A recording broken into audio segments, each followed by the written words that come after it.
Sir इस tunnel का नाम अटल बिहारी वाजपेयी के नाम पे ही क्यों रखा गया? एक स्थिति ऐसी है कि जब हमें लगा, मतलब हमारी ऑर्गेनाइजेशन को, बीआरओ को, कि करीब अभी 50 से 55 मीटर बाकी रह गया है।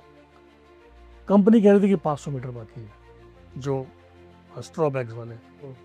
तो उन्होंने एक वहाँ पे अपने प्रपोजल डाला कि भाई जब 500 मीटर रह गए और मुश्किल होगी तो हम एक ऑल्टरनेट रूट से इसको लेकर चलेंगे। ऑल्टरनेट रूट में भी नदी पार करनी थी, लेकिन उनका अपना प्लान था।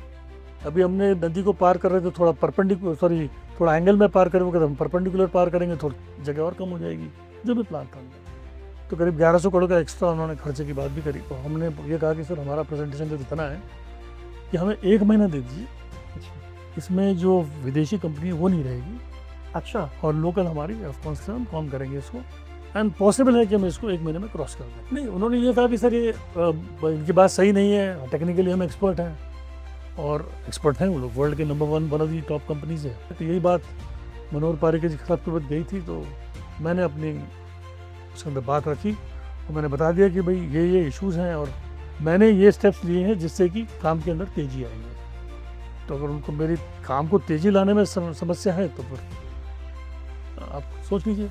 क्या आप इलेक्ट्रिकल इंजीनियर हाँ, मैं बाद आपने सिविल इंजीनियरिंग का काम किया? हाँ, मैं इलेक्ट्रिकल इंजीनियर हूँ। और इसमें ऑब्जेक्शन भी उठे थे? हाँ, ये उनकी तरफ से ऑफिशियल वो था कि भाई, थोड़ा सा बताइए सर। ऑफिशियल ये था कि भाई इलेक्ट्रिकल इंजीनियर कैसे इतने बड़े मेगा सिविल इंजीनियर प्रोजेक्ट को काम कर सकता है। तो मैंने बताया कि मैं मोर ऑफ एडमिनिस्ट्रेटिव मोड वाला आदमी हूँ। सर इस टनल के बनने से भारतीय सेना को कितना फायदा हुआ है? अब जो है भारत इस बात पर चल पड़ा, उनको मालूम है कि कनेक्टिविटी देनी है।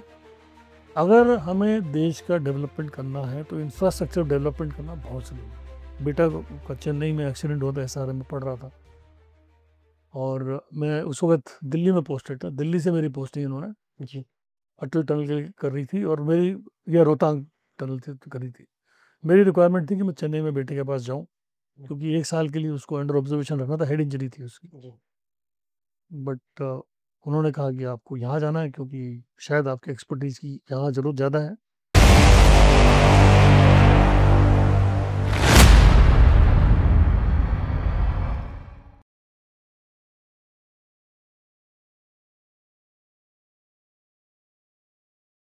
हेलो दोस्तों, मैं हूं फ़हीम खान और आप देख रहे हैं podcast half wall. Half wall में आज हम बात करेंगे अटल टनल की, जिसे 3 अक्टूबर 2000 को प्रधानमंत्री नरेंद्र मोदी ने देश की जनता को समर्पित कर दिया था। और इसे बनाने में क्या-क्या कठिनाइयाँ आई, कैसे बना और किसने बनाया, इन सब पे चर्चा करने के लिए हमारे साथ मौजूद है ब्रिगेडियर मनोज कुमार। तो ब्रिगेडियर साहब, आपका बहुत-बहुत स्वागत है हमारे शो में आने के लिए। तो सबसे पहला सवाल मेरा ये है कि जिस टनल को नाम दिया गया अटल टनल, वो भी आगरा के, और जिसको बनाने वाला वो भी आगरा का है। ये दोनों सितारों के नाम पे ये टनल है, दोनों सितारों का इसमें बड़ा योगदान है। तो उसकी पहले से भूमिका आप बताएँ मुझे कि कैसे इसका नाम पड़ा अटल टनल और कैसे आपने इसमें अपना पसीना बहाया? अटल टनल जब मैं वहाँ पर उसके काम के लिए गया था, तो इसका जो पहली नींव पड़ी थी, ये सोच जो बनी थी कि हमें टनल बनाना है, वो 1983 में थी। दिमाग में जो प्लान आया कि हमें ये कनेक्टिविटी देनी है। असली में हमें कनेक्टिविटी चाहिए थी लेह के लिए, और आप सब जानते हैं कि लेह जो हमारे लिए वैसे तो इम्पोर्टेंट है ही भौगोलिक रूप में, लेकिन ये भी ज़रूरी कि जो मिलिटरीली या हमारी फ़ौज की वहाँ पे जो सामान पहुँचना है, तो उसके पहुँचने के 2 रास्ते हैं। हम सब जानते हैं, एक तो श्रीनगर से होकर निकलते हैं, जी। फिर जोजिला टनल, कारगिल, और हम पहुँचते हैं लेह। करीब 419 किलोमीटर का रास्ता है। 419 जी। दूसरा रास्ता जो है आपका, वो जाता है मनाली से। अगर मनाली तो हम पहुँचेंगे चंडीगढ़ जी। से आगे, लेकिन मनाली के बाद जो निकलता है, मनाली से जाता है, वो आता है आपका केलोंग, दारचा। दारचा से 2 रास्ते निकलते हैं। एक तो लेह की तरफ चला जाता है, और दूसरा दारचा से निकल के पहुंचता है पदम नाम की एक जगह है। अच्छा। पदम तक ऑलरेडी एक क्लास 5 जो है रूट पीडब्ल्यूडी का पहले बना हुआ था। हुँ, तो पदम से फिर 2 रास्ते निकलते हैं। हुँ, एक जाता है नीमू तक जाता है, और एक कारगिल जाता है। उसके बाद फिर वो जो श्रीनगर वाली रोड मिल जाती है इनको, हुँ, उसके बाद हम ले पहुंच जाते हैं। जी। समस्या जो थी, ये वाला क्षेत्र करीब 7 महीने, 6 से 7 महीने जब बर्फ पड़ जाती है, हाई एल्टीट्यूड इलाका है, हुँ, तो ये पूरा का पूरा बंद हो जाता था। और सारी की सारी मेंटेनेंस जो होती है वो होती थी बाय एयर। By air. तो एयर से भी आप कितनी मेंटेनेंस कर सकते हो, इतनी फौज वहाँ पे है आपकी, मेंटेनेंस मुश्किल था। इसीलिए हमने ये प्लान करा अभी, बल्कि आपको ये बता दें कि जोजिला के ऊपर भी एक टनल बनने का प्लान चल रहा है, करीब 11.5 किलोमीटर की वहाँ बनेगी, अच्छा। जिससे कि वो रास्ता भी ऑल वेदर, हम्म, ऑल वेदर मतलब हमेशा के लिए काम खुला रहे, हम्म, जिससे कि आवाजाही में जो बाई रोड में जी। चलती है। तो दूसरी तरफ मनाली की तरफ से भी आपको आवाजाही के लिए हम्म, 2 टनल का मिनिमम प्लान बना। पहली थी अटल टनल, जी। उसका उस वक्त नाम था रोहतांग टनल, क्योंकि रोहतांग टनल। रोहतांग पास को हम अच्छा। पार कर रहे थे। हम्म, और उसके आगे फिर जो मैंने बताया था, जो पदम वाला रूट मैंने बताया था आपको, हम्म, बारलाचल वगैरह होते हुए, वहाँ पे जो है सिंकुला के पास एक और टनल अभी बन रही है, जी। 4.5 किलोमीटर की। तो जी। 2 टनल बना के फिर इसको हम ऑल वेदर बना सकते थे, ये हम्म, उसका उद्देश्य था। हम्म, जी। अब बात आती है नाम की, जब तो मैं चीफ इंजीनियर था, मेरे आने से पहले मैं 2000 वहाँ पे पहुंचा था, 2014 में, 2014 में ही पहुंचा था मेरे ख्याल से, हाँ अप्रैल 2014 में पहुंचा था। और मैं जुलाई 16 तक वहाँ पर था। तो काम तो खैर पहले शुरू हो चुका था, 2010 में इसकी इनॉग्रेशन हो गई थी। हम्म, ये टनल लेकिन वो आके फंस गई थी, क्योंकि एक 2 जगह से बन रही थी, north portal and south hmm. Portal. South portal जो मनाली की तरफ था, और नॉर्थ पोर्टल जो लेह की तरफ मान के चलिए आप। उस पे सर हम बात करेंगे आगे हम्म, सर। ये 3 अक्टूबर 2020 को इसका शुभारंभ पीएम मोदी साहब ने कर दिया था। उस दौरान आपको वहां से निमंत्रण पत्र भी आया, जी। लेकिन आप गए नहीं, अ, जबकि आपका काम बड़ा ऐतिहासिक था वहाँ। वो एक पर्सनल डिसीजन था। हमने यहीं पे आगरा में ही हमारे काफ़ी मित्र वगैरह थे, जिन्होंने यहाँ पे एक बहुत बड़ा फंक्शन ग्रैंड होटल में करा था। यहाँ पे लोकल जो जितनी भी बड़ी बड़ी हस्तियाँ थी, उन्होंने आके मेरे को फेलिसिटेट किया था। हम्म, वहाँ भी जा सकते थे, ऐसा कोई हम्म। कारण नहीं था, बट मैंने सोचा कि यहाँ पे जो मिल रही है इज्जत, तो इसको भी ले लेते हैं, ये सोच के मैंने गया था वहाँ पे। सर, इस टनल का नाम अटल बिहारी वाजपेयी के नाम पे ही क्यों रखा गया है?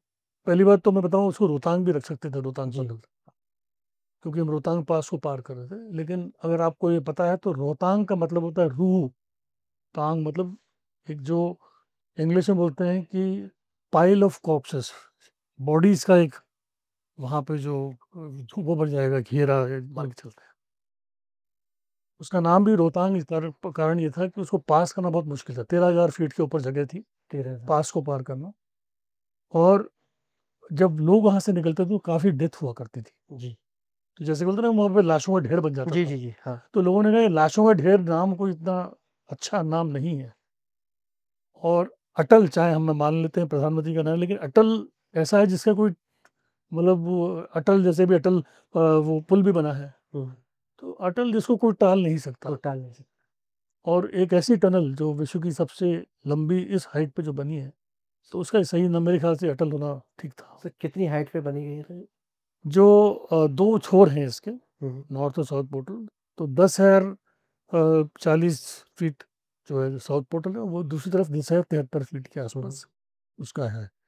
बताया जाता है कि दुनिया की ऐसी पहली टनल है जो डबल लेयर में है, नीचे नदी के नीचे भी है और पहाड़ के बीच में भी। तो उसके बारे में। नहीं, मैं आपको तो दुनिया में नहीं, भारत में कम से कम है। भारत की जी। और हम मैंने जो चेक करा था, शायद एशिया में भी नहीं बनी है ऐसी। ये होता ही है कि हर टनल जो बनती है उसमें एक रेस्क्यू टनल भी होती है। तो रेस्क्यू टनल जब बनती है, तो वो एक बाएं तरफ या दाहिनी तरफ कोई इमरजेंसी आ जाए या कोई कोलैप्स हो जाए, तो लोग दाएं बाएं निकल के उससे रेस्क्यू होकर निकल सकते हैं, हम्म, क्योंकि सब आपदा होना पॉसिबल है, हम्म, इमरजेंसी के लिए बनाई हम्म, जाती है। तो यहाँ की जो जोग्राफी देख के, ये जोलॉजिकल स्ट्रक्चर देख के, इन्होंने कहा कि इमरजेंसी टनल को हम ऊपर वाली टनल के नीचे बनाएंगे। तो उस इमरजेंसी टनल में कोई गाड़ियां तो नहीं चल सकती, क्योंकि 2.6 मीटर बाई 3.2 मीटर के आसपास उसकी, लेकिन एक व्यक्ति आराम से, कुछ लोग मिलकर आराम से मतलब निकल सकते हैं हम्म, इमरजेंसी में। और हर 500 मीटर में उसमें हम्म, एग्जिट अवेलेबल है उसका। अटल टनल बनाने से पहले मनाली जाने के लिए ले जाने के लिए मनाली का रास्ता था। 2 रास्ते बने, एक दो। तो श्रीनगर से था, एक हाँ। मनाली से था, हिमाचल से, और तो दूसरा उसमें सबसे ज्यादा मुश्किल क्या आती थी सर? मुश्किल मैंने बताया ना, एक तो 7 महीने बंद रहता था, क्योंकि एक तो आपका बर्फबारी होती थी, तो हम्म, रास्ते पासेस थे इतने सारे कि आप कहीं ना कहीं फंस जाते थे। दूसरा था कि रोड की जो उस वक्त कंडीशन थी, वो बड़ी बेसिक कंडीशन थी, क्योंकि इस्तेमाल तो ज़्यादा होती नहीं थी। और जो भी था या तो लोकल मूवमेंट था या मिलिट्री मूवमेंट हुआ करता था। ज़्यादातर मिलिट्री मूवमेंट था वो आपका श्रीनगर की तरफ से हुआ करता था। लेकिन क्योंकि अगर आपको पता होगा जो कारगिल युद्ध हुआ था आपका जी। 99 में जो हुआ था, तो कारगिल क्योंकि बाउंड्री के बहुत नज़दीक है, एलओसी के बहुत नज़दीक होता है, जो पाकिस्तान ने काफ़ी टारगेट किया था, तो हमने ये माना कि किसी न किसी कारणवश अगर वो कारगिल का रास्ता बंद हो जाता है तो वहाँ पास एक ऑल्टरनेट रास्ता अवेलेबल होना चाहिए देश के लिए। वो हमने फिर मनाली वाले को एक्टिवेट कर दिया, उसकी क्वालिटी भी हमने काफ़ी इम्प्रूव कर दी है। और जब ये शिंकुला टनल बन जाएगी, मेरे ख्याल से अगले 2 साल में, 1 डेढ़ साल में, 2 साल बन जाएगी वो, तो ये अब हमारे पास 2 रास्ते अवेलेबल होंगे, एक साउथ से नॉर्थ जाता हुआ, एक ईस्ट से, सॉरी, वेस्ट से ईस्ट जाता हुआ। सर, मैं पढ़ रहा था कि इसके बनाने के लिए बड़ी हाई लेवल तकनीक का इस्तेमाल किया और वो टेक्नोलॉजी आपने ही इस्तेमाल की थी उसमें, वो क्या थी और क्यों करनी पड़ी? ऐसा है कि जो हमारे हिमालय हैं वो यंग पे पहाड़ कहलाते हैं। यंग का मतलब ये होगा कि इनके बनने के बाद अभी भी इनमें इतना ज़्यादा हार्ड स्ट्रक्चर नहीं बन पाया है कि आप जब इनको टनल बनाते हैं तो उसके अंदर कभी मिट्टी आती है, कभी छोटे पत्थर आते हैं, कभी बड़े पत्थर आते हैं, कहीं स्ट्रॉन्ग पत्थर भी आते हैं। तो जो दूसरी टेक्निक जिसको हम इस्तेमाल करते हैं, जिसको टीबीएम बोलते हैं, टनल बोरिंग मशीन्स, जी। जो इस्तेमाल होती है। इसका थोड़ा विस्तार से सब बताइएगा कि क्या होता है ये? टनल बोरिंग मशीन जो होती हैं बहुत बड़ी बड़ी मशीन्स होती हैं, गोल, बेसिकली एक्सकवेट करती हैं, गोल गोल घूम घूम घूम के। एक तो कॉस्ट बहुत हाई है, करीब 300 से 400 करोड़ के आसपास की एक मशीन ही मशीन आती है। दूसरा ये है कि अगर एक तरह का स्ट्रक्चर है फिर तो आराम से काटते हुए जा सकते हैं, क्योंकि ब्लेड है, जी। एक तरह का आइटम काट सकती हैं।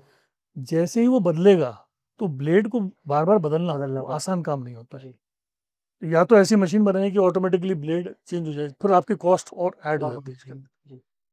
दूसरा ये था कि क्योंकि हमें मालूम था कि हर 2 मीटर, 3 मीटर, 4 मीटर के बाद अंदर का स्ट्रक्चर, आपके जो पत्थर आते थे वो अलग अलग टाइप के आते थे।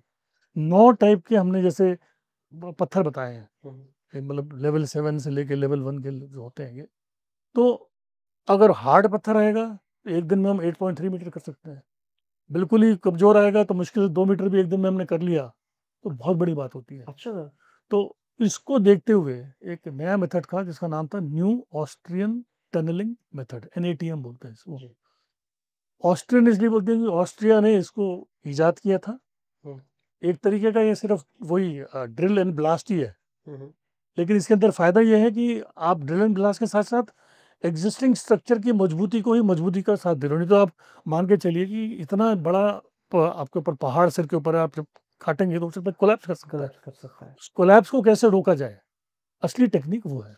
उसके अंदर पूरा मेथड है करने का, कि आप इतने करेंगे तो किस तरह के आप सपोर्ट सिस्टम प्रोवाइड करेंगे। दिक्कतें क्या-क्या हैं सर इसको बनाने में?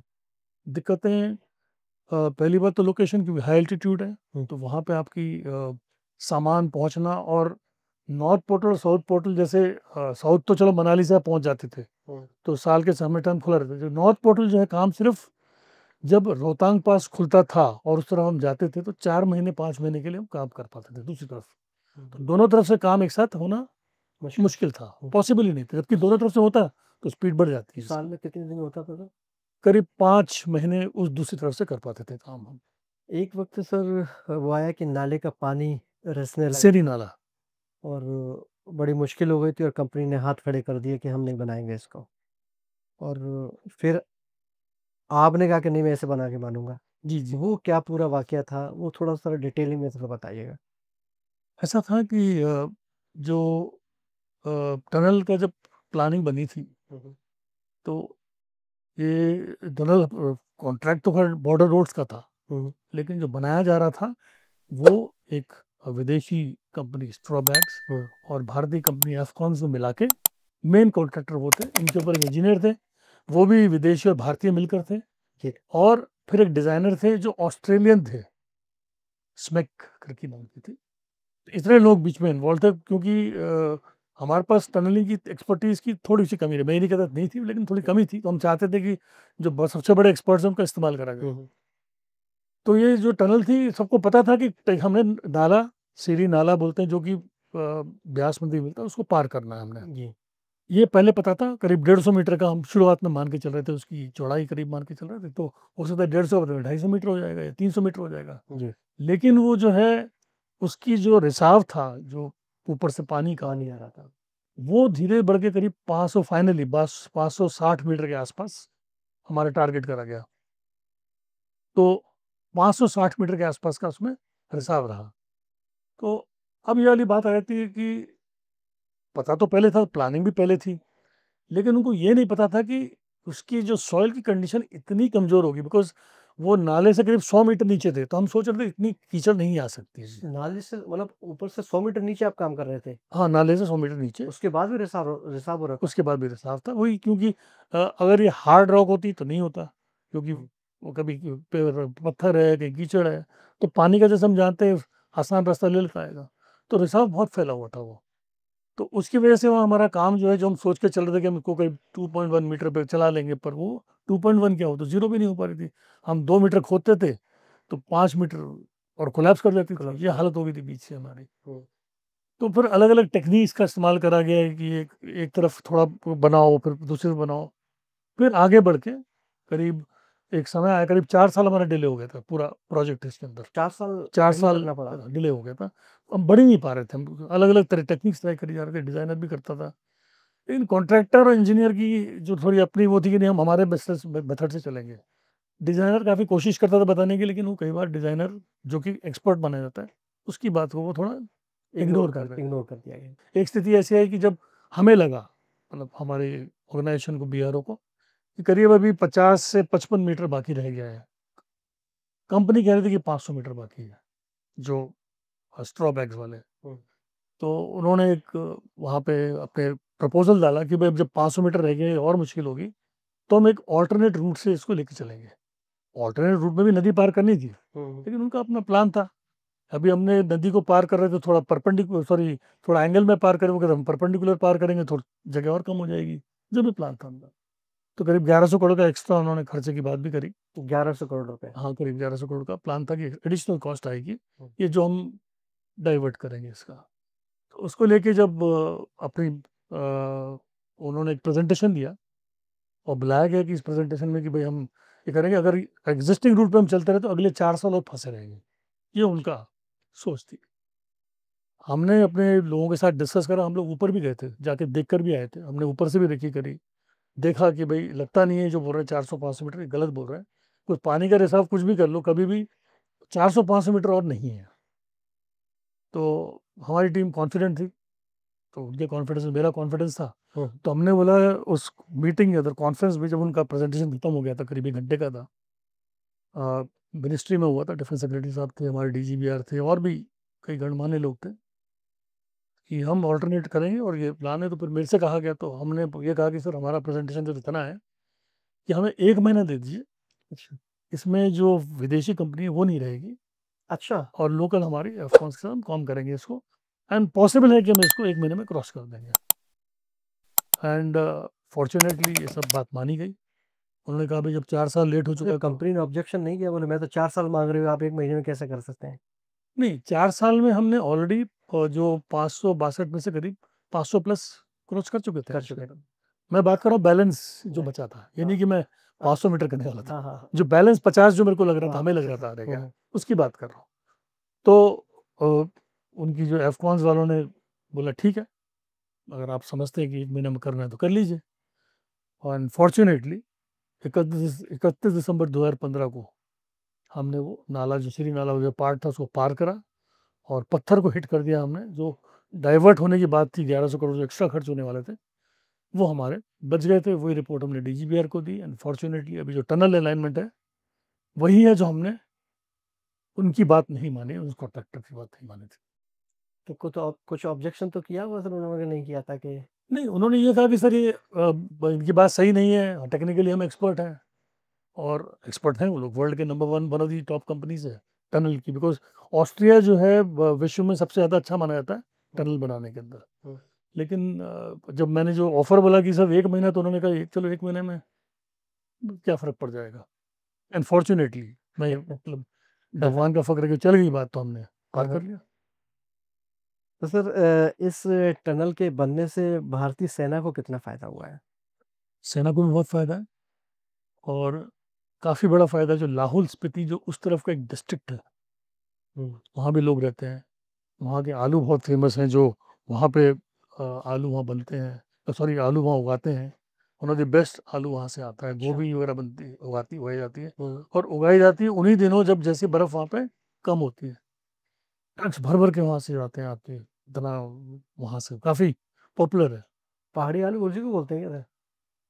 ये तो मैं नहीं बता पाऊँगा, लाल अलग आलू होता है, बढ़िया हुँ, हुँ, कहते हैं बहुत बढ़िया आलू होता है वहाँ का। हुँ, अलग भी और भी चीज़ें होती हैं सारी इनकी, हुँ, हुँ, तो ये इसका काम है। तो उनको सबसे बड़ा फ़ायदा है, साथ ही साथ फ़ौज को तो है ही, जो मैंने आपको बताया अल्टरनेट रूट, हुँ, हुँ। और वो बन जाएगा तो कम से कम हमेशा चाहे कोई भी वेदर हो, कनेक्टिविटी फ़ौज के लिए रहेगी बाय रोड।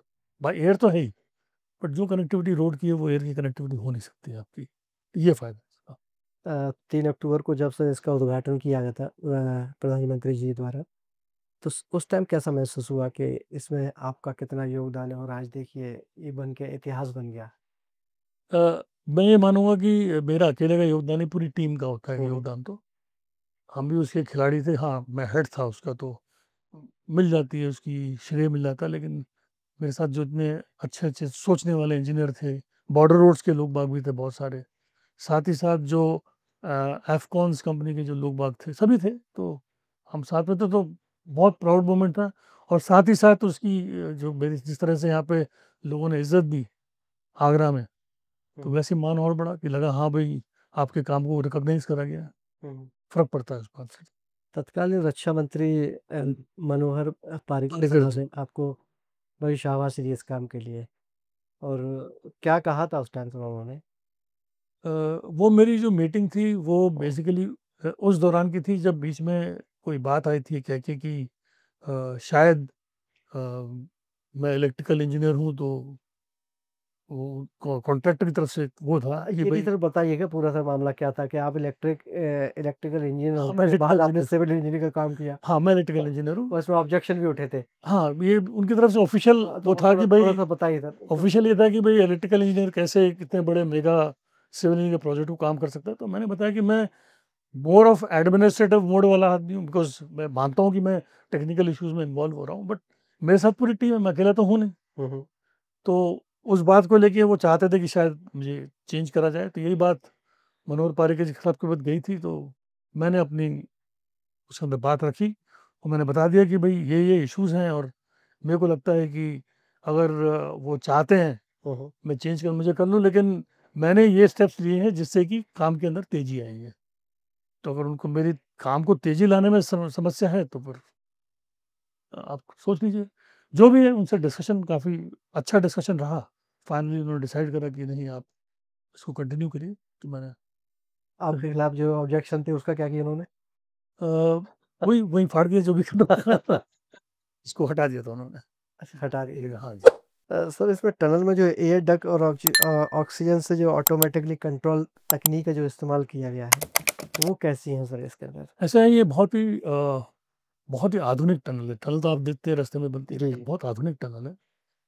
इसमें हर 50 मीटर पर आपको फायर के डिटेक्शन वाले भी सिस्टम हैं। 250 मीटर पर सीसीटीवीज़ भी हैं। हुँ, हुँ। हर हर 1 किलोमीटर पे एयर का क्वालिटी भी मॉनिटरिंग हो रही है इसकी। साथ ही साथ आपका टेलीफ़ोन्स भी लगे हैं, इन केस इमरजेंसी 150 मीटर पे। अंदर आप टर्न भी कर सकते हैं, 1.1 किलोमीटर में टर्निंग की जगह अवेलेबल है, या पार्किंग की जगह अवेलेबल है 2.2 किलोमीटर पे। अच्छा पार्किंग बनी हुई है सर? हाँ, वो एक गाड़ी बाई इमरजेंसी में हुँ, हुँ। साइड में करनी है, जिसको अंदर रुकावट ना आए। साथ ही साथ नीचे मैंने बताया था एक इमरजेंसी टनल भी, जो कि हर टनल का नॉर्मल अच्छी टनल जो होती है उनमें बनाई जाती है। हुँ, नॉ हम वैसे देखते हैं तो नहीं होती, लेकिन हर में एक जगह होती है जहाँ इमरजेंसी आ जाए तो साइड में निकल सकते हैं। हुँ। इसके अंदर नीचे की तरफ अवेलेबल है। और सबसे एक इंटरेस्टिंग पार्ट है कि मान लीजिए किसी कारणवश कोई हादसा हो जाए, कोई फायर हो जाए, किसी गाड़ी में आग लग जाए, ऑटोमेटिकली इसके स्प्रिंकलर्स एक्टिवेट होके उस गाड़ी को आइसोलेट करके वहीं के वहीं पानी चला के रोक सकते हैं। तो ये जिस तरह बता रहा हूँ काफ़ी आधुनिक टनल है। हुँ, हुँ। इसमें एग्ज़िट के भी हर जगह में मतलब कुछ ना कुछ लेटेस्ट यूज़ करेंगे। आप उसमें ट्रैवल करेंगे तो आपकी कनेक्टिविटी भी नहीं जाएगी उसके अंदर। अच्छा। हाँ, सब उसमें ट्रांसपोंडर्स हैं, सब कुछ अवेलेबल है। और एयर क्वालिटी को मेंटेन करने के लिए बहुत बड़ी वेंटिलेशन डक्ट जो आप बता रहे हो, हुँ। तो सर्कुलेटर्स हैं जो एयर भेजते रहते हैं अंदर। जैसे ही गाड़ियों की वजह से पोल्यूशन होता है या एयर क्वालिटी डाउन होती है, तो उसको वो एक्स्ट्रा एयर भेज के उसको ओवरकम कर लेते हैं। सर इस टनल के बनने से चीन और पाकिस्तान दोनों को क्या-क्या दिक्कत नहीं होगी? क्योंकि वो तो नहीं चाहेगा कि ऐसी चीज़ें इंडिया बनाए। तो उससे हमें क्या फ़ायदे हुए और उसे क्या नुकसान हुए? फ़ायदा तो सिंपल सा फ़ायदा ये है कि आपको एक स्ट्रैटेजिक सपोर्ट मिल जाता है आपके ट्रुप्स को। हुँ, हुँ। तो कॉन्फिडेंस भी है कि भाई मेरे को अगर सामान चाहिए तो आ सकता है, वेदर पे डिपेंडेंट नहीं है, हुँ, वेदर के बिना सामान आ सकता है। एक तो ये है। हुँ, हुँ। और बड़ी गाड़ियाँ जैसे टैंक्स हैं या जो और भी चीज़ें जो आप ऑलरेडी पहुँच चुके हैं लेवर, पहले नहीं थे अब आ गए, तो बाय रोड हम पहुँचा सकते हैं। पाकिस्तान और चीन, अगर आपको ये वहाँ पे क्लियरली मालूम है, तो चीन से खैर डायरेक्ट लद्दाख वाला इलाका तो जी, होता ही चीन होता से। है। और पाकिस्तान पे जो सियाचिन ग्लेशियर या दूसरा आपका सक्सीकम वैली है, उस तरफ वाला जो पार्ट टच करता है ना, तो वहाँ के लिए साजो सामान, वेपन्स, एमुनेशन हम जब चाहें पहुँचा सकते हैं। पहले क्या, हमें वेट करना पड़ता था कि अब समर खत्म होगा। इसीलिए अच्छा। कारगिल युद्ध हुआ था, अगर आपको याद जी, होगा। जी, जी। कारगिल में जब समर आने से पहले ही उन्होंने अपनी पहाड़ियों पे वो पहुंच गए थे जी, जी, पाकिस्तान, पहुँच क्योंकि पाकिस्तान और चीन ने क्या करा, उन्होंने कनेक्टिविटी इंप्रूव करी। हमने जरा थोड़ा इस बार कम ध्यान दिया था। अच्छा। इंफ्रास्ट्रक्चर डेवलपमेंट बॉर्डर एरियाज में हमारा थोड़ा कम रहा है हुँ। शुरुआत में। कि हमारी ये सोच थी कि अगर हम बॉर्डर रोड में सड़कें बना देंगे, ये बना देंगे, तो दुश्मन इस्तेमाल करके हमारे इलाके में आ जाएगा। अच्छा। तो ये सोच थोड़ी बदल गई है कि स्ट्रैटेजिकली अब हम सड़कें, टनल्स, रोड्स, ब्रिजेस बिल्कुल बॉर्डर तक पहुंचा रहे हैं। हुँ, हुँ। तो इससे सबसे बड़ी चीज़ है कि हम लोगों का तो मोराल बढ़ता ही है, दुश्मन के मोराल पे भी फ़र्क पड़ता है। चाहे पाकिस्तान है, चाहे चीन है, जो भी है, दोनों ही हैं इस मामले में। हुँ। इससे बहुत फ़र्क पड़ता है। सब 500 मीटर का जो नाला था, जो कोलैप्स हुआ था और उसमें कहा गया था कि 4 साल लगेगा। उसी दौरान बेटे का एक्सीडेंट भी हुआ था, जी, जी। है ना? और आपको बहुत ज़्यादा ज़रूरत थी बेटे के पास, तब आप देश के लिए पहले पहले हुआ था, उससे मैं जॉइन करने से पहले हुआ था। हाँ, आप जॉइन करने से पहले सॉरी। जी, जी। लेकिन आपको कहा गया कि नहीं पहले भारत, फैमिली आप देखिए, अब जब यूनिफ़ॉर्म पहनी है, ड्रेस पहनी है, तो वो पल कैसा था और कैसे आपने उसको मुश्किल तो था। मैनेज किया दोनों को? मुश्किल था, लेकिन क्योंकि बेटा कोमा में था। बल्कि मैं ये बोलता हूँ कि इंटरेस्टिंग बात ये थी कि बेटा का चेन्नई में एक्सीडेंट हुआ था, एसआरएम में पढ़ रहा था। और मैं उस वक़्त दिल्ली में पोस्टेड था। दिल्ली से मेरी पोस्टिंग इन्होंने जी। अटल टनल के लिए कर रही थी, और मेरी या रोहतांग टनल से करी थी। मेरी रिक्वायरमेंट थी कि मैं चेन्नई में बेटे के पास जाऊँ, क्योंकि 1 साल के लिए उसको अंडर ऑब्जर्वेशन रखना था, हेड इंजरी थी उसकी। जी। बट उन्होंने कहा कि आपको यहाँ जाना है, क्योंकि शायद आपकी एक्सपर्टीज़ की यहाँ ज़रूरत ज़्यादा है। हुँ। एंड मैंने खैर प्रे किया, और भगवान का शुक्र है कि बेटा भी करीब 3 महीने के अंदर वो रिकवर कर गया। साथ ही साथ टनल का इश्यू भी, जो नॉर्थ पोर्ट पे फँसा हुआ था साउथ पोर्ट, वो भी वो भी क्लियर हो गया। रिकवर हो गया। तो दोनों चीज़ अपने आप ठीक हो गई। मतलब मैं क्या मान के चलता हूँ कि शायद नियति थी या जो भी डायरेक्शंस थे। हुँ, हुँ। मुश्किल पल ज़रूर था। मेरी वाइफ़ वो तो चली गई थी वहाँ पे, उन्होंने अपने मेरे बेटे के साथ समय निकाला, जो भी रिक्वायर्ड था, मेडिकल सपोर्ट दिया उसको। हुँ, हुँ।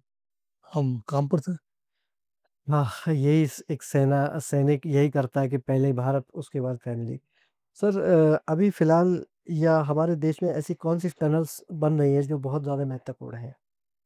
अभी ये मान के चलिए या कि कुछ ऐसा प्लान है हमारा जैसे अटल टनल जैसा कुछ? जी, ये मान के चलिए कि अब आप मनाली जब जाया करते थे, तो मनाली जाने में सड़क के चारों तरफ घुमावदार सड़कों में जाना पड़ता था। अब 4 लेनिंग हो गई है मनाली के लिए।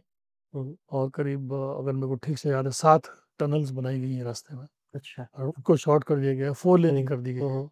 सिमिलरली अभी जो ट्रेन की कनेक्टिविटी बनी, अगर आप जो बनी है अपने ईस्ट में, अभी जो इनॉग्रेट करी गई है, जी, जी, जी। हुँ, ईस्ट में अभी जो हुँ, वो भी चली है अपने वहाँ पे हुँ, हुँ। मिज़ोरम की तरफ से। मिज़ोरम हाँ, चला गया। मिज़ोरम शायद कनेक्ट हुई है।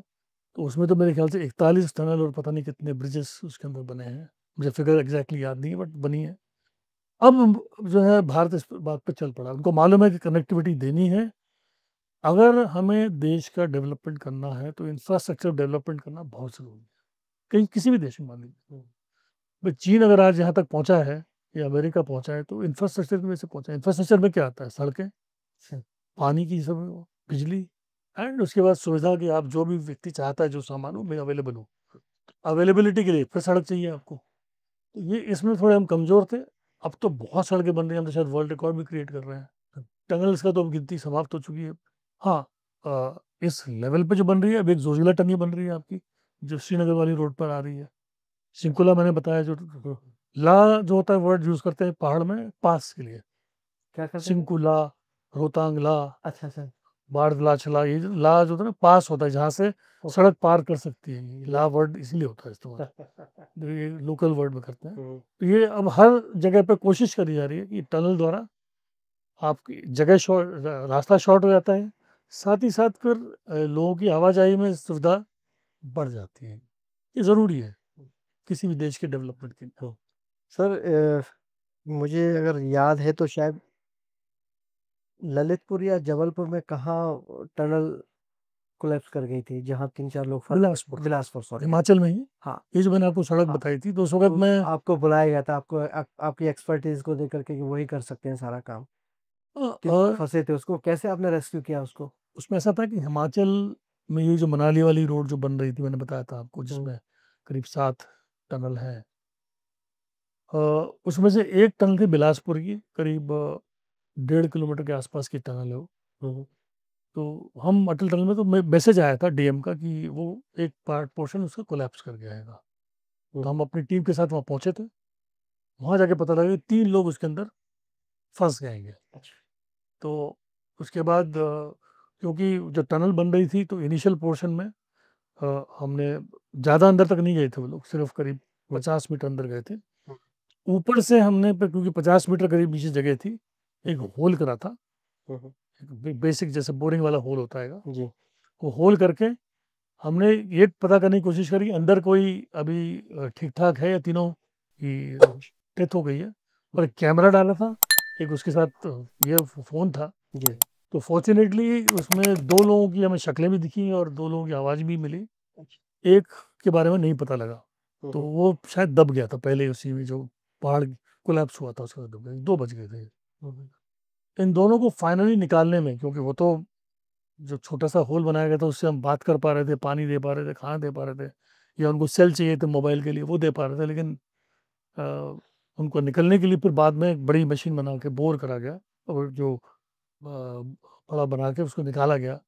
फिर उसके अंदर बाद में एनडीआरएफ की टीम को बुलाया गया था फाइनली निकालने के लिए। उसकी हम लोगों हाइट ने क्या बनाया था थी सर? उसकी हाइट क्या थी उसकी टनल की, जो आपने जो उसको होल किया? 50 मीटर का, 50 मीटर होल। 50 मीटर अंदर गए थे हम। और उसके अंदर फिर 10वें दिन वो 2 लोग फिर उसमें से निकल के आए। पूरा नॉर्मल प्रोसीजर है, क्योंकि अंधेरे में थे तो पूरा आँख पे पट्टी बाँध के उनको मेडिकली इनको फिर एग्ज़ामिन किया, फॉर्च्यूनेटली ठीक थे। तीसरे की बॉडी में नहीं मिली, ओह! अनफॉर्च्यूनेटली। और 2 में से इंटरेस्टिंग बात ये थी कि उसमें से एक व्यक्ति वो था, जो पहले एक बार टनल में फँस चुका था। तो उसको पता था कि उस टनल में सर्वाइव कैसे करना है, तो मिनिमम यूज़ करके चीज़ें वो मैनेज कर रहा था, फॉर्च्यूनेटली। तो हुँ। ये कहानी थी। सर, इंदिरा गांधी शक्ति स्थल पे आपने काम किया है। हाँ, वो उसका जो का मेमोरियल है इंदिरा गांधी जी का। Memorial, sorry. वो क्या था काम, और उसमें बड़े पत्थरों का बड़ा कॉम्बिनेशन है उसके अंदर। हाँ, तो आपको ज़िम्मेदारी दी गई थी कि ये पत्थर बिना क्रैक हुए यहाँ तक लाने हैं, और वो कहाँ-कहाँ से पत्थर आए थे, वो थोड़ा बताइए? ऐसा था कि जब हमारी माननीय प्रधानमंत्री जी डेथ हुई थी इंदिरा गांधी जी की, तो उन्होंने एक जगह आइडेंटिफ़ाई करी थी पूरे दिल्ली में। उसका नाम शक्ति स्थल दिया गया था, और एक रोमी चोपड़ा, अगर मेरे को नाम ठीक से याद है, जो बहुत बड़े आर्किटेक्ट और डिज़ाइनर वगैरह थे, तो उनको ये टास्क दिया गया कि उसका डिज़ाइन दिया जाए। तो शक्ति स्थल में वो अलग-अलग जगह से, भारत में इलाकों से पत्थर लाके, उनके अलग किसी का डिज़ाइन था, कोई अलग क्वालिटी अलग थी, हुँ, हुँ, उनको पहुँचाना था। तो एक टास्क जो सेंट्रल इंडिया से था, वो यहाँ की इंडियन आर्मी को मिला था। हुँ, उसमें से मेरे को उसमें टास्क करा गया था। मैं जब 88-89 की शायद बात, अगर ठीक से याद होगा, हुँ। तो उसके अंदर जो है मेरे को उस पत्थर को, 90 करीब पत्थर थे, 90%। तो उनको कलेक्ट करके इंश्योर करके, क्योंकि कोई पहाड़ी थे तो पहाड़ी से रोल करके आ रहे थे, तो पहले हमको रास्ता बनाना पड़ता था मिट्टी का, जिससे कि रोल करके जब आए तो टूटे ना। तो अच्छा। उनका बड़ा क्लियर था कि चिप भी नहीं निकलेगा उसका। अच्छा, तो उसको पूरा बड़ा सिक्योर तरीके से। तो तो मेरे कैसे साथ पूरी टीम थी, पूरे कैसे किया था सारी चीज़ें? डोजर्स थे हमारे साथ, पूरी जेसीबी थी, डोजर थे, बड़े बड़े वो थे, ट्रेलर्स थे जिनके ऊपर लोड होना था, क्रेनें थी अपने पास। पूरी हम टीम लेके जाया करते थे। और पत्थर को कई एक पत्थर का ऐसे भी थे, तीन एक के ऊपर एक पत्थर भी थे जो कि रखे हुए थे लेकिन चिपके हुए नहीं थे। अच्छा, तो उनको भी अलग अलग करके लेकिन बिना तोड़े लेके आना था दोबारा वहाँ पे, उनको वैसे इसी तरह रखना था उनको। तो ये जब पहले झांसी लाए गए, झांसी में फिर हमने गाड़ी से ट्रेन में लोड करा इनको, ट्रेन में पूरी मिट्टी भर के, जो आपकी वो ये होती है मालगाड़ी जो होती है ना, उसमें पूरी मिट्टी भर के उनको लोड करा गया, उनको दिल्ली पहुंचाया गया। 3 महीने का टाइम था, हमने 2 महीने में कंप्लीट करके उसको पहुंचवा दिया। नब मतलब हमने, मतलब पूरी टीम ने मेरे 90 साथ। पत्थर पूरे ला मैं कैप्टन था उस वक्त, जब ये बात है। यंग यंग हाँ, ये कैप्टन था। सर कुछ इस दौरान आपने कुछ और अचीवमेंट्स हो, कुछ ऐसा काम किया हो जो बताना है? फौज में रहे तो कुछ ना कुछ एक्टिविटी रहती है। कारगिल युद्ध के दौरान मैं श्रीनगर में पोस्टेड था, जी। तो उस वक्त मैं इंटेलिजेंस में था, आर्मी के इंटेलिजेंस में हुँ, था। क्योंकि कारगिल युद्ध जो भी हुआ, जैसे भी हुआ, सारी वहाँ पे इन्वॉल्व रहे हमने, पूरी खबर ही पता थी कारण क्या था, कैसे हुआ। वो बहुत अच्छा एक्सपीरियंस था, हमें पता लगा कि हमसे क्या कमियां रह गई थी, जो जिसकी वजह से दुश्मन वहाँ पर आ पाया था। हमने इंश्योर किया कि अगली बार ऐसी गलती फ्यूचर में ना हो, और दुश्मन के बारे में जानने के लिए। हुँ। तो वो एक बहुत अच्छा एक्सपीरियंस रहा। करीब 2 साल के लिए मैं वहाँ पर पोस्टेड रहा था। हाँ, मिलिटेंट से भी काफ़ी इंटरेक्शन बोला जाए या जो भी। वो कैसा होता था?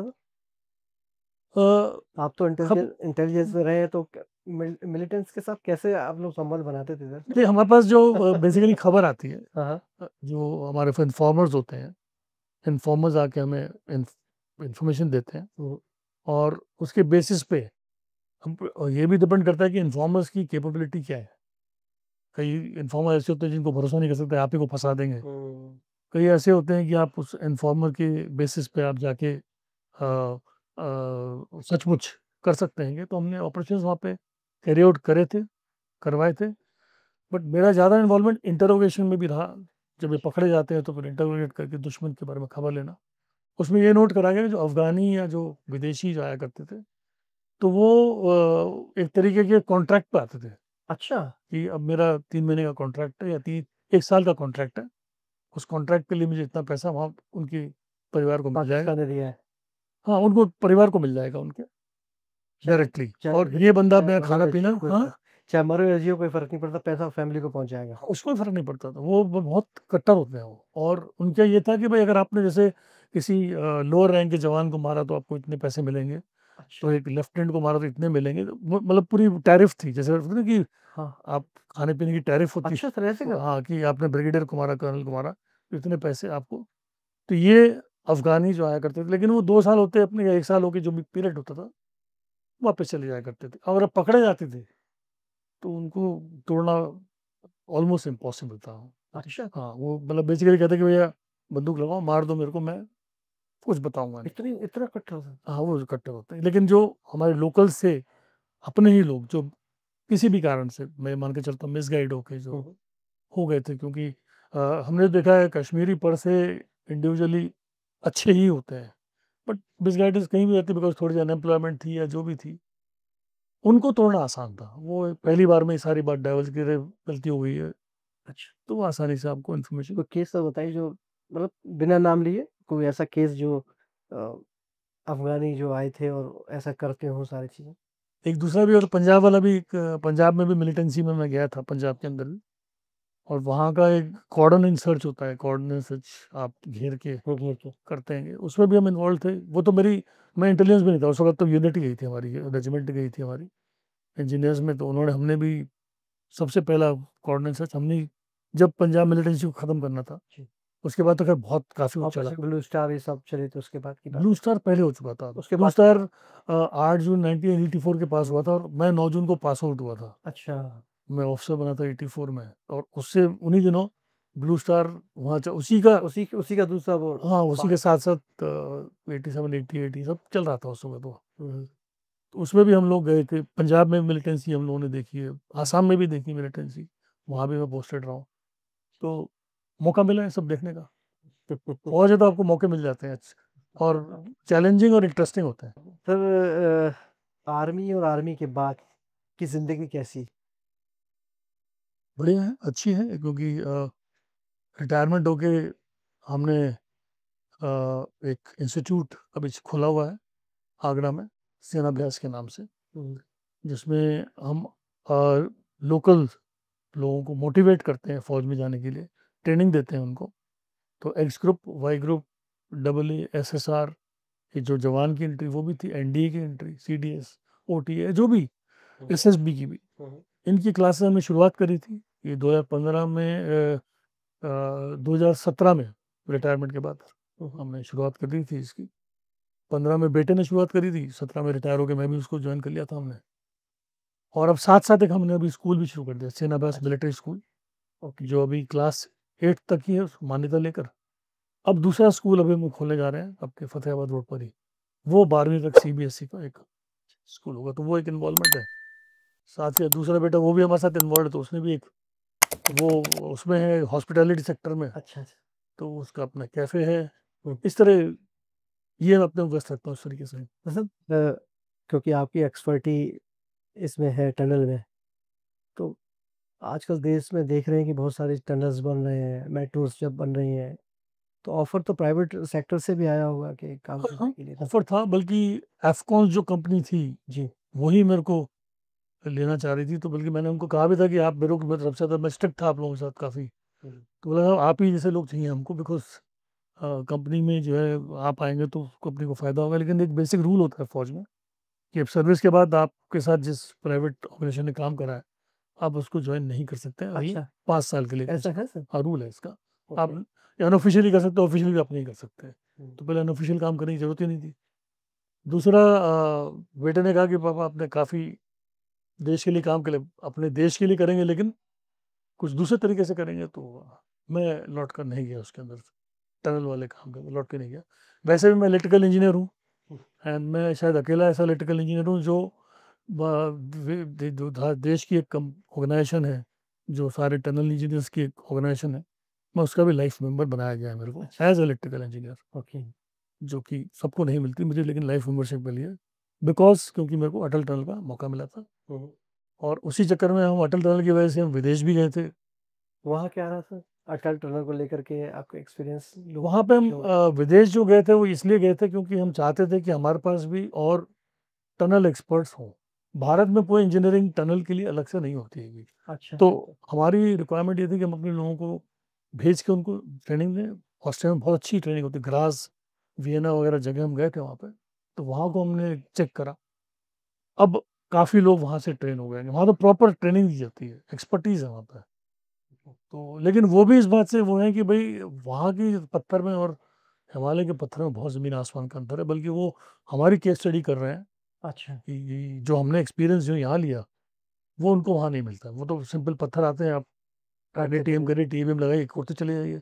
यहाँ पे आपको जो मुश्किलें भारत में मिलती हैं, जैसे अभी टनल जो बन रही है उसमें एक एक बोलते हैं रॉक स्पॉलिंग बोलते हैं, या टनल स्क्वीजिंग होती है। हम्म, अब टनल स्क्वीजिंग का मतलब क्या हो गया, आपका जो ऊपर बर्डन है टनल के ऊपर, उसकी वजह से टनल अंदर की तरफ कर्व कर, उसको कैसे रोका जाए, तो बड़े बड़े स्प्रिंग्स लगाए जाते हैं उसके अंदर। अच्छा। या आप जैसे ही नीचे काटते हो, जो पत्थर होते हैं, क्योंकि अभी तक तो दबे हुए थे ऊपर से दोनों चीजें, अब वो छूट गए, तो वो फ्री एक तरीके से शूट करके आपको बुलेट की तरह वो हिट करते हैं। इतना तेजी से आता था? हाँ, वो बुलेट की तरह, बिकॉज अचानक से फ्री हो गए पत्थर वो, तो ठक ठक ठक ठक ठक, मतलब काफी बुलेट की तरह चलता बड़ा है वो। मुश्किल होता तो था। उनको भी रोकने का एक सिस्टम बनाया जाता है। फिर अंदर हाई टेम्परेचर्स होते हैं टनल के अंदर, बिकॉज बाहर तो बर्फ पड़ी हुई है, अंदर आपको पसीना आ रहा होगा, बिकॉज टेम्परेचर्स हाई। इंटरेस्टिंग है, तो ये सब चीज़ें टनल इंजीनियरिंग में हमने देखी और करी। बहुत बहुत शुक्रिया ब्रिगेडियर साहब आपका हमारे शो में आने के लिए। आपका भी धन्यवाद सर। तो ये थे ब्रिगेडियर मनोज कुमार, जिन्होंने अटल टनल को बनाने में बहुत महत्वपूर्ण भूमिका निभाई है।